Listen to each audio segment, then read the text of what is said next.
Awal berdiri.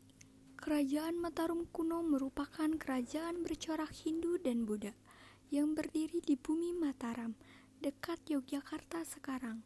Sejak abad ke-8 hingga abad ke-11, kerajaan ini merupakan salah satu kerajaan yang sering berpindah tempat, sehingga mempengaruhi nama kerajaannya. Saat berdirinya kerajaan ini memiliki ibu kota di daerah Mataram dekat Yogyakarta sekarang, sehingga kemudian diberi nama Medang, Bumi Mataram.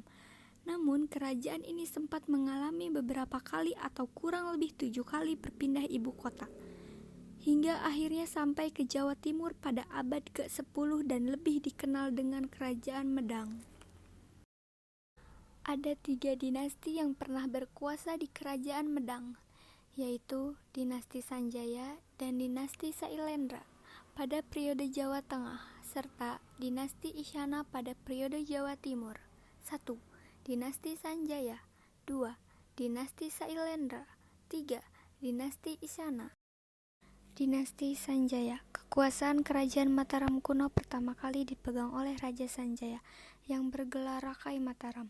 Sang Ratu Sanjaya dibuktikan dengan prestasi Cangkal dan cerita Paranghayang. Raja Sanjaya dikenal sebagai raja yang bijaksana, adil, dan taat dalam beragama. Di bawah pemerintahannya, wilayah Kerajaan Mataram kuno semakin luas dan rakyatnya sejahtera. Kerajaan ini juga menjadi pusat pembelajaran agama Hindu, dibuktikan dengan banyaknya pendeta yang berkunjung dan menetap di Mataram. Pada pertengahan abad ke-8, Raja Sanjaya wafat dan digantikan oleh putranya, Rangkai Panangkaran. Setelah Rangkai Panangkaran wafat, Kerajaan Mataram kuno terpecah menjadi 2. Dinasti Sanjaya memerintah Kerajaan Mataram kuno bercorak Hindu di Jawa Tengah bagian utara, sementara Dinasti Sailendra memerintah Kerajaan Mataram kuno bercorak Budina di Jawa Tengah bagian selatan. Dinasti Sailendra. Dinasti Sailendra muncul pada akhir abad ke-8 dan periode kepemimpinannya menjadi mata keemasan Kerajaan Mataram kuno. Perkembangan terjadi di berbagai bidang seperti politik, ilmu pengetahuan, budaya, kesenian, dan sosial. Raja pertama Kerajaan Mataram kuno dari Dinasti Sailendra adalah Sri Dharmatuga. Pada masa pemerintahannya, konon wilayah kekuasaannya mencapai semenanjung Malaka. Setiap berganti raja, keadaan Kerajaan Mataram kuno semakin gemilang dan termasyur. Sri Dharmatuga digantikan oleh Indra Sailendra, yang berhasil menaklukkan Chela Kamboja. Setelah itu, Kerajaan Mataram kuno dipimpin oleh Sarmatuga. Pada periode ini, ilmu seni sangat berkembang dan dibangunlah Candi Borobudur. Kerajaan Mataram kuno akhirnya bersatu kembali setelah perkawinan Rakai Pikatan dari Dinasti Sanjaya dan Prowardi dari bangsa Sailendra. Dinasti Isyana. Dinasti ketiga yang berkuasa di Medang adalah Din Isyana yang baru muncul pada periode Jawa Timur. Dinasti ini didirikan oleh Empu Sindok yang membangun istana baru di Tamulang sekitar tahun 929. Dalam prestasi-prestasinya, Empu Sindok menyebut dengan tegas bahwa kerajaannya adalah kelanjutan dari Kadatawang Ranggati Medangi Bumi Mataram. Raja-raja yang memerintah Kerajaan Mataram kuno. Rakai Mataram Sang Ratu Sanjaya tahun 732 sampai 760 Masehi. Sri Maharaja Rakai Panangkaran tahun 760 sampai 780 Masehi. Sri Maharaja Rangkai Panunggalan tahun 780 sampai 800 Masehi. Sri Maharaja Rakai Warak tahun 800 sampai 820 Masehi. Sri Maharaja Rakai Garung tahun 820 sampai 840 Masehi. Sri Maharaja Rakai Pikatan tahun 840 sampai 863 Masehi. Sri Maharaja Rakai Kayuwangi tahun 869 sampai 882 Masehi.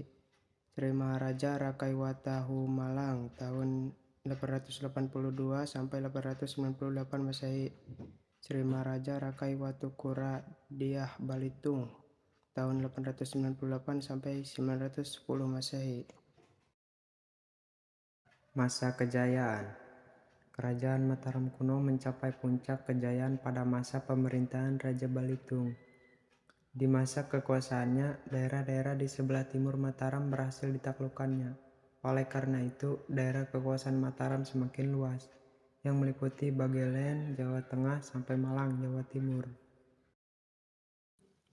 naik tahtanya Sanjaya yang sangat ahli dalam peperangan.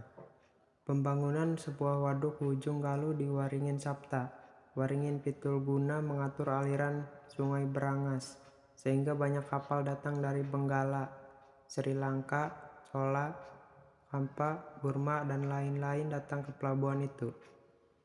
Pindahnya kekuasaan dari Jawa Tengah ke Jawa Timur yang didasari oleh adanya sungai-sungai besar, antara lain Sungai Brantas dan Bengawan Solo yang sangat memudahkan bagi lalu lintas perdagangan. Adanya dataran rendah yang luas sehingga memungkinkan penanaman padi secara besar-besaran. Lokasi Jawa Timur yang berdekatan dengan jalan perdagangan utama waktu itu yaitu jalan perdagangan rempah-rempah dari Maluku ke Malaka. Penyebab keruntuhan.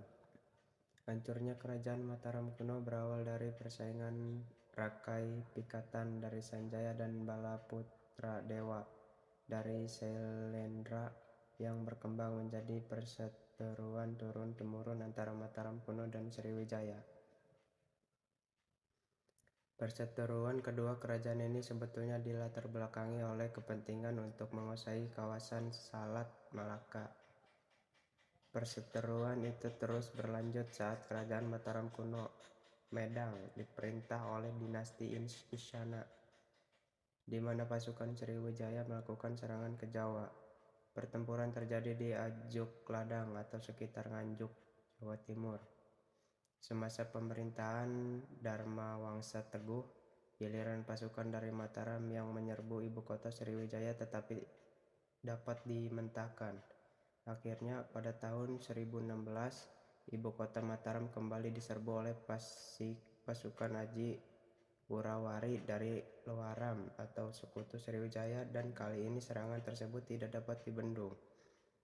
Sehingga istana Mataram kuno porak-poranda dan Dharma Wangsa tewas dan menandai berakhirnya kerajaan Mataram kuno.